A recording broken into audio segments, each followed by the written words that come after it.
ಸಾಗರದಲ್ಲಿ ಸಾಗರ ಸಂಗಮ ಅಂತೇಳಿ ನಮ್ಮ ಈಡಿಗ ಬಿಲ್ಲವ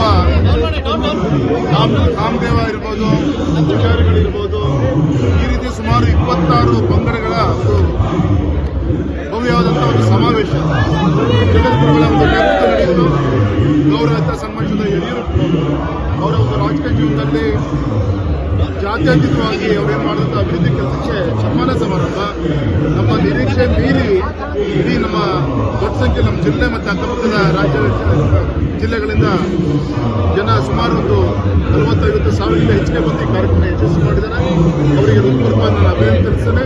ಮತ್ತು ಇದರ ನೇತೃತ್ವ ವಹಿಸಿಕೊಂಡಿದ್ದ ಸನ್ಮಾನಿಸಿದ ಹಾಲಪ್ಪನವರಿಗೆ, ಕೋಟಾ ಶ್ರೀನಿವಾಸ ಪೂಜಾರಿ ಅವರಿಗೆ, ಸುನೀಲ್ ಅವರಿಗೆ ಅವರಿಗೂ ಕೂಡ ಹೃತ್ಪೂರ್ವಕ ಅಭಿನಂದಿಸ್ತೇನೆ.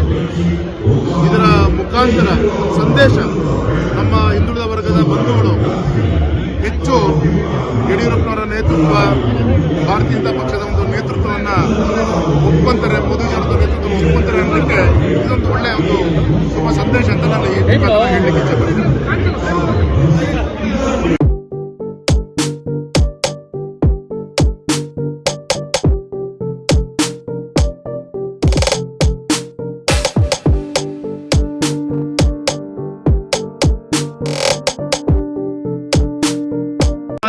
ದ್ವೇಷದ ರಾಜಕಾರಣ ಮೊನ್ನೆ ಬೆಳಗಾಮಲ್ಲೂ ಕೂಡ ಸರ್ಕಾರ ಬಂದು 2-3 ತಿಂಗಳಲ್ಲಿ ಅಲ್ಲಿಯ ಕರ ಸೇವಕರನ್ನ ಇಬ್ಬರ ಮೇಲೆ ಕೇಸನ್ನು ಹಾಕಿ ಮತ್ತೆ ಅವರನ್ನ ಬಂಧನ ವ್ಯಕ್ತಪಡಿಸುವಂತ ಪ್ರಯತ್ನ ಮಾಡಿದ್ರು.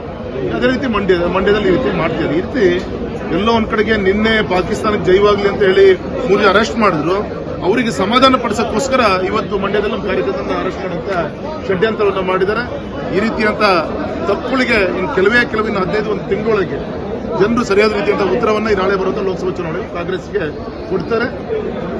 ಈಗಾಗಲೇ ದೇಶದಲ್ಲಿ ಅವ್ರ ಪರಿಸ್ಥಿತಿ ಏನಂತ ಎಲ್ಲರೂ ಗೊತ್ತಂತ ವಿಚಾರ. ಕರ್ನಾಟಕದಲ್ಲಿ ಏನೋ ಸ್ವಲ್ಪ ಉಸಿರಾಡ್ತಾ ಇದ್ರು. ಈ ರೀತಿಯ ತಪ್ಪುಗಳನ್ನ ಮಾಡ್ಕೊಂತ ಹೋದ್ರೆ ನಾಳೆ 100ಕ್ಕೆ 100 ಲೋಕಸಭಾ ಚುನಾವಣೆಯಲ್ಲಿ ಜನ ಸರಿಯಾದ ರೀತಿಯಂತ ಉತ್ತರವನ್ನು ಕೊಡ್ತಾರೆ.